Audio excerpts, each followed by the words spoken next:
Alright guys, welcome back. So on deck today is going to be the third video with the Bergara HMR.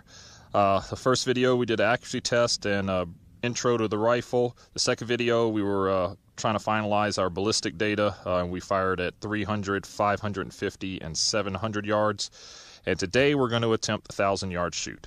I'll be using the 168 grain federal gold medal match, so I have concerns that it may not produce the accuracy I'm looking for at that distance, but according to the software at the altitude we're at, it should still be supersonic.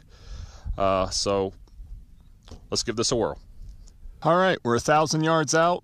I'm going to study the breeze for a bit and see if I can make this happen. This is going to be quite a challenge without a spotter, but we'll see what we could do.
All right, I could tell at least one shot was off to the left. One shot may have, we'll check. It looked like a couple are definitely on, but I had to try to adjust based off the splash because there's a slight breeze blowing and it is enough, but it's not constant, and it is enough. It's also varying downrange. It's enough, though, to push it off target. So we'll see how many hits we got. Hopefully most of them are there. Let's go check it out. All right, so we're downrange, look at the target, and as I expected, one round was off target. We had one round left, which I knew the one round was off, and I figured one went a little left. But we did get 3 in the A zone.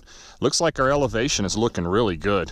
That data I have entered into my ballistics software is definitely looking accurate, which this is really cool to be able to actually get out and see in the field how your trajectory is actually lining up with your data. So it looks like our data is spot on as far as our trajectory.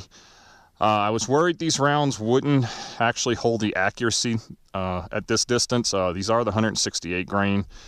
According to software, though, it still should be supersonic at these altitudes.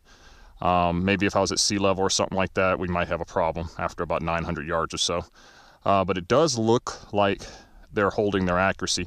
Interesting thing, I can actually see it, the rounds are coming in sort of at a slight angle just because they're arcing in so much. I can actually see how they're entering the target at a different angle. They're not actually point first, if you would. And I don't believe that's because of destabilization. That's actually just the trajectory. It's just how the round is impacting. They're arcing pretty good. We're running 43.25, so 43 and a quarter MOA at this distance. So MOA being 10 inches at this distance, we're looking at 432-ish inches of drop that we're compensating for. So that should give you an idea of just how far out this is for this cartridge. Our wind drift, we're looking at about 1.1 MOA per mile per hour. So we're looking at a little over 10 inches per mile per hour, which is that's difficult to work with. This entire target is only 18 inches wide, so that gives you an idea. If you were aiming center, being off on your wind call by 1 mile per hour will put you either somewhere over here in the white or potentially even off target. So it gives you an idea just what we're working with. But overall, not too bad considering I don't have a spotter. I'm basically spotting for myself. I don't have big range flags set up every 100 yards like you would on a KD range to work with. So I do have a couple streamers tied out to some yucca trees out here, but it's difficult to see, keep things in line with the target. You'll basically have to come off the gun and check the wind and come back on the gun. So without a spotter, this is really quite a challenge. But 3 in the A zone, 1 out here in the Delta, and unfortunately 1 off target. But 4 out of 5 on an IPSI-sized target, 1,000 yards away, 168 grain federal gold medal match with the Bergara HMR. Yeah. All right, let's wrap this up. All right, guys, there you have it. Bergara HMR. Final thoughts. As of this date, when this video is posting, these rifles can typically be found under $1,000. So for what you get for that money, there's not much to argue here. Sub-MOA accurate with pretty much all the features that you would need to get started in this game. All you have to do is add your scope base, optic, and bipod, and you're ready to go. So there's just not much to complain about. Bergara has done an excellent job at creating a rifle that strikes a balance between a true match rifle and a practical field rifle. So 2 thumbs up for the Bergara. At the end of this video, I'm going to link in a little drive I did from where I was shooting down to where the target was, so you can get an idea just how far 1,000 yards is, because that was one of the more challenging aspects of doing this shoot, actually, was finding a suitable location. Obviously, shooting at 1,000 yards is with a 308, especially using the 168 grain projectile, is quite a challenge. And there may have been some destabilization going on with those rounds, but we were able to make it happen. Although we didn't get sub-MOA, 4 out of 5 on it. IPSI at that distance, shooting solo, I'll go ahead and take that. But I'll link that in at the end of the video if you want to see it. Otherwise, if you haven't already done so, please like and subscribe, share the content, it helps the channel out. Comment down below, let me know what you think, and as always, I appreciate the comments, but please keep those comments professional, and I'll see you guys next time. So just to give you an idea of how far out 1,000 yards is, we're gonna drive over to the target. I'll probably time lapse this, but it'll give you a pretty good idea just how far we're shooting. We're doing about 15 miles per hour.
All right. Our target is in the hills there, so there you go, 1,000 yards.